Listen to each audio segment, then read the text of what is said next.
Elahá, os irmãos que estão encarnados e que estão abalando o comportamento da sociedade, os cargos que eles estão ocupando, sociopolítico, econômico, foram assim programados? Você pergunta se as pessoas que estão ocupando os cargos de mando, se eles efetivamente tiveram uma programação espiritual com esse objetivo? Sim, é possível. Nós, quando reencarnamos, nós não trazemos um destino fechado. As pessoas não reencarnam com uma rota para seguir independente de sua vontade. Nós nascemos, na verdade, com uma perspectiva de futuro, com um cenário que seria o mais provável de nos acontecer. Mas nós não temos uma rota para acontecer independente do nosso querer. Nós temos um leque de opções. E a partir daquilo que a gente realiza, nós podemos executar tudo aquilo que estava programado ou executar parte do que está programado. Ora, se nós podemos executar parte do que está programado, é porque a gente executa a parte que não está programada. Então, nós podemos sim alterar as nossas programações durante a existência física. Nós podemos sim fazer as nossas opções durante a nossa existência, mesmo no exercício dos cargos que nós possuímos. Eu vou dar só um exemplo. Getúlio Vargas, presidente da República, no período do início da década de 50, comete suicídio no dia 24 de agosto de 1954. O suicídio não é programado antes do renascimento. O suicídio não era previsto.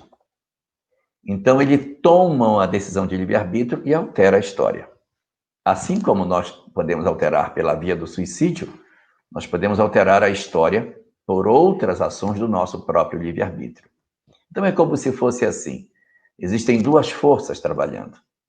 O planejamento espiritual, que tem um traçado, que tem uma perspectiva do que é o mais provável de acontecer na nossa vida, e, paralelo a essa programação, o nosso livre-arbítrio, que trabalha junto com a programação espiritual.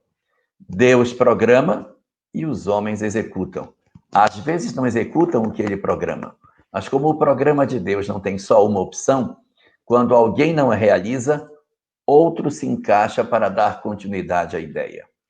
Levando uma comparação disso com a doutrina espírita, você vai observar que dos vários pesquisadores que estavam próximos a Kardec na época, e aí cito Gabriel Delane, Camille Flammarion, Ernesto Bozano, César Lombroso, Alexander Aksakov, William Crookes, todos eles pensavam muito parecido. O que eles pensavam?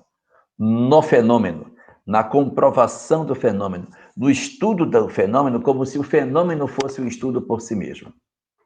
Apenas um enxergou as consequências morais que o Espiritismo possuía, Allan Kardec. Puxa, mas não foi muita responsabilidade colocar nos ombros de um homem só a capacidade de ter a interpretação das consequências morais daquilo que aquele fenômeno representava? Sim.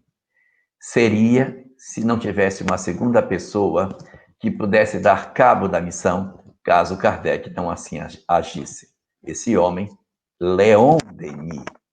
Leon Denis foi aquele que conseguiu, além de Kardec, interpretar as consequências morais do Espiritismo e fazer em suas obras considerações muito próximas daquela que Kardec fazia.